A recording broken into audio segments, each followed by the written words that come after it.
लक्ष्मी माँ अभी भी उस कुएं के पास इंतजार कर रही हैं। बहुत समय पहले राजस्थान के एक छोटे से गांव में एक निर्धन लेकिन अत्यंत भक्तिपूर्ण महिला रहती थी। नाम था सुगना बाई। उसका जीवन कठिनाइयों से भरा था, लेकिन उसका विश्वास था कि माँ लक्ष्मी एक दिन अवश्य उसके दरवाजे आएंगी। वह प्रतिदिन बिना नागा माँ लक्ष्मी जी का व्रत, पूजन और दीपदान करती थी। पूरे गांव में उसकी भक्ति की मिसाल दी जाती थी। गांव वाले मजाक में कहते, सुगना, इतनी पूजा कर ली, अब तो लक्ष्मी माता खुद ही आ जाएंगी।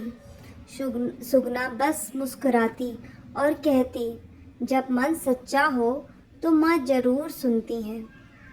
एक अमावस्या की रात सुगना ने उस दिन विशेष व्रत रखा था। उसने 108 दीपक जलाए और पूरी रात जागकर माँ लक्ष्मी जी का श्री सूतक पाठ किया। जैसे ही भोर होने को आई, कमरे में एक तेज प्रकाश फैला। उसकी आंखों के सामने एक दिव्य स्त्री प्रकट हुई, सौम्य, सुशोभित और 4 हाथों वाली माँ लक्ष्मी जी स्वयं। माँ ने मुस्कुराकर कहा, सुगना, मैं तेरी भक्ति से प्रसन्न हूँ। मांग, क्या चाहिए तुझे? सुगना की आंखों से आंसू बहने लगे। वह कांपती हुई उठी और कहा, माँ, बस एक पल मुझे थोड़ा ठहरने दो, मैं जल लेकर आती हूँ। माँ ने कहा, ठीक है, लेकिन देर मत करना, मैं तेरी प्रतीक्षा करूँगी। लेकिन तभी सुगना दौड़ते हुए गांव के पुराने कुएं की ओर गई। पानी खींचते वक्त उसका पैर फिसला और वह सीधे कुएं में गिर गई। लोगों ने शोर मचाया, दौड़े, लेकिन जब तक कोई कुछ करता, सब खत्म हो चुका था। उसका शरीर कुएं से कभी नहीं मिला। गांव में मातम छा गया।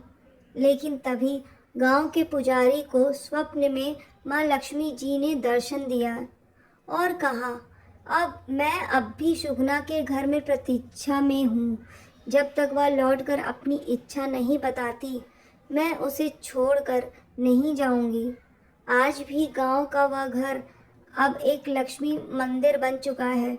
लोग कहते हैं कि वहाँ हर शुक्रवार रात्रि में दीपक अपने आप जल उठते हैं।